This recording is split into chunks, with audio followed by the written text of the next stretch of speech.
This is a down metal gondola which will bring us into the stratosphere. We are going to be lifted up there by Linde hydrogen. That hydrogen will lift us in a place where nobody can breathe and live. Once again, Professor Picard, the Belgian scientist, has ascended to heights never before reached by man to study the stratosphere, that unknown region which surrounds the Earth at a distance of more than 7 miles. The balloon rose quickly and eventually climbed to over 10.5 miles above the Earth. This camera, part of a flying laboratory, is recovered by Clyde Holliday of Johns Hopkins, who prepared it for its trip to the upper stratosphere. Rivaling the fantastic imagination of Jules Verne, the camera brought back a record of a flight into the heavens of a captured German V-2 rocket. At White Sands, New Mexico, the huge missile takes off.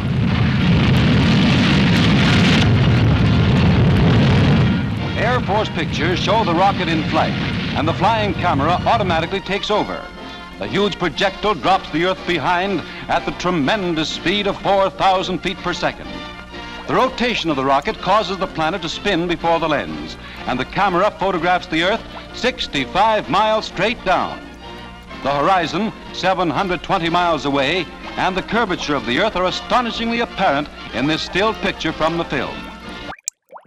Hi, I'm Daryl, and I'm a realist, also known as a flat earther. What I'd like to do is submit a new experiment to the scientific community. Grab a spirit level and take it on the plane with you.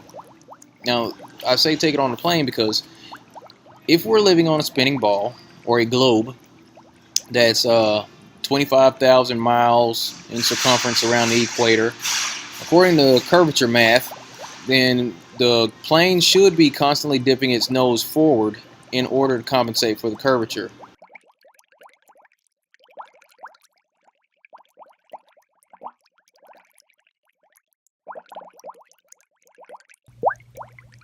So it's Saturday the 28th of January now, and I'm back in the USA after having flown from Sydney on QF7, which is the Airbus A380 operating direct from Sydney to Dallas. Once again, I used my Bad Elf GPS units to record the flight, and it's a seamless log without any dropouts. During this flight, I took the opportunity also to just compare the position of the wingtip to the horizon as we were climbing, and I specifically requested an upper deck seat on the right hand side with a window just for these experiments, and I was nicely in line with the wingtip. So what we're looking at there is just my seating position looking out across the wing. We're on the ground in Sydney just as we were taxiing out for takeoff. This is at about 5,000 to 6,000 feet. You'll notice the position of the horizon is just cutting through the bottom of that winglet. Now as we climbed further, you'll see that the horizon was definitely dropping. So we're just approaching 6,000 feet on climb after taking off from Sydney, and that's about 1,700 metres altitude. If we have a look out the window, just notice where the horizon is in relation to the wingtip at this altitude. What I'm going to do is just move the camera down and up in the window. You see there's very little perspective change on the wingtip.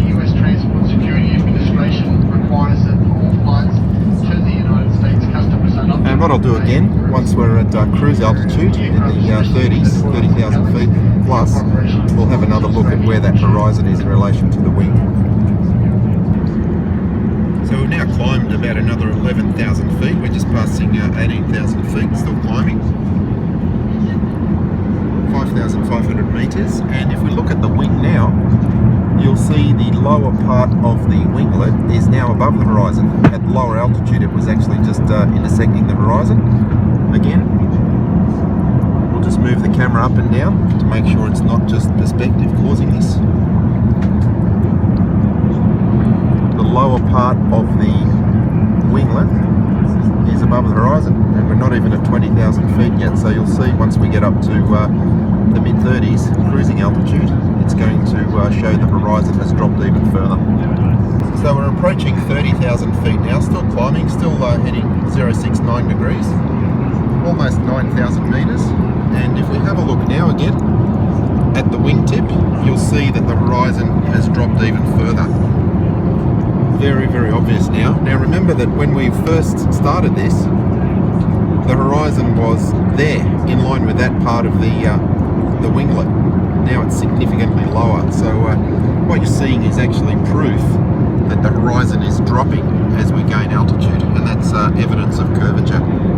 You see, as I move the camera up and down in the window, it really makes no difference to the position of the horizon in relation to the wingtip.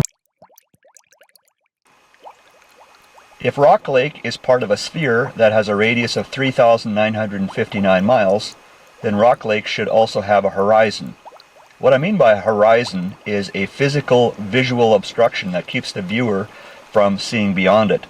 Things beyond the horizon would then appear lower and or even hidden completely. In this test, I placed 4 lights on the lake spaced about 1 mile apart.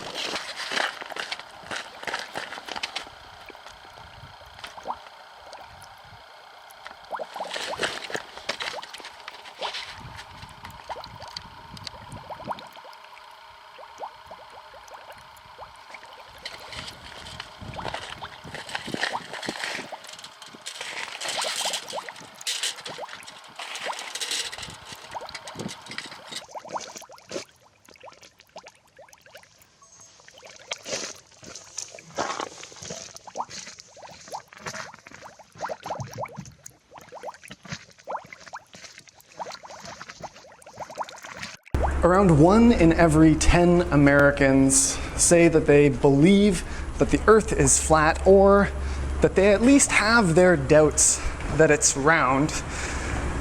I'm going to test that. I'm going to test if the Earth is flat or not. I'm here with Casey at the Saskatchewan Science Centre, and we've got 2 identical sundials set up.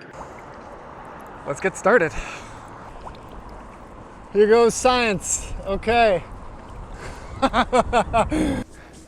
This is Highway 33, and since it's very flat here and there are no mountains to go around or hills to go over, this is one of the longest straight roads in the whole world. And that's why I'm here. Okay, so I just set up one sundial in Stoughton, and Casey set up the other one in Regina.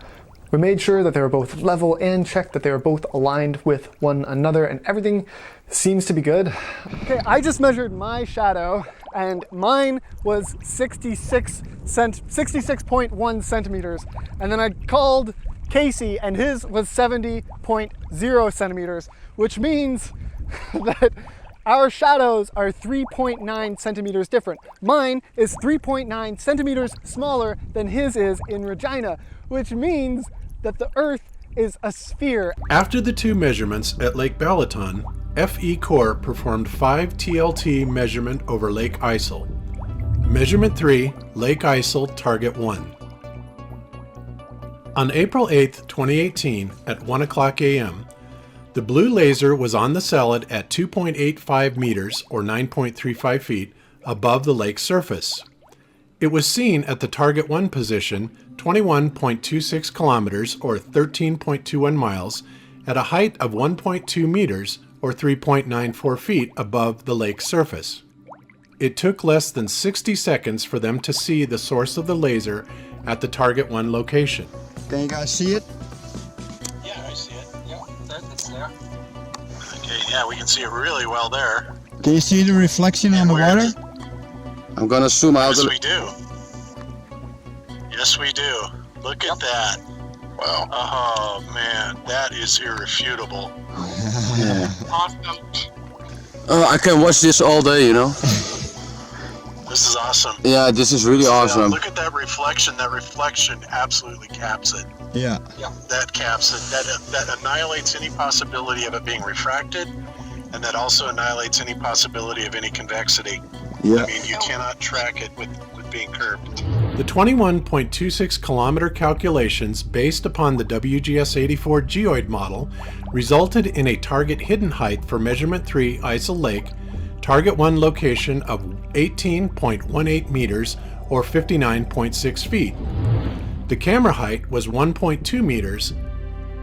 The WGS-84 geoid model differed by 16.98 meters in this measurement, which meant 93% of the target hidden height was visible.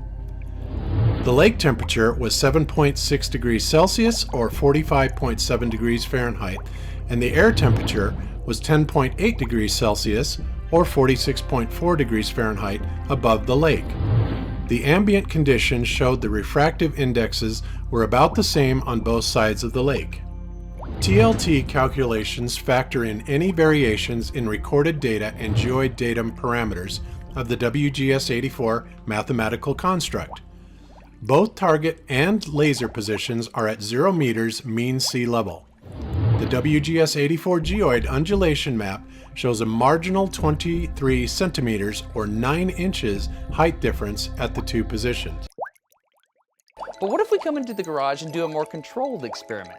But what if we could eliminate all motion from the water? This is a 1.5 meter kiddie pool. I have here a 5-foot wide kiddie pool. So let's let the water settle for a complete day so that we know that it's perfectly still.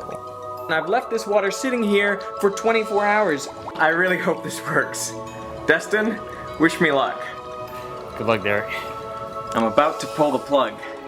Okay, opening the valve in 3, 2, 1. Water should be flowing. And the pool is draining. To help us see where the water's flowing, I'm gonna put some food coloring in on the 4 cardinal directions around the pool.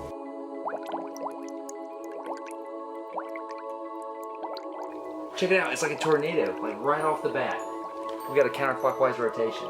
We filled it up clockwise and now it's going counterclockwise.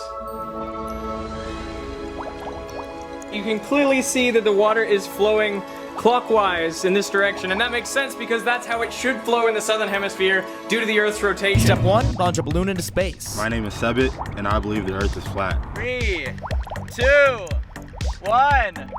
Step 2, live stream what the camera sees into his vision using a VR headset. Oh, whoa. I'm seeing clouds. That's awesome. Step 3, wait for the balloon to reach space and see what he says. So the camera's getting a little bit more level, but I feel like it's still a little flat. Like I don't see that much of a curve. Do you see a slight curve though?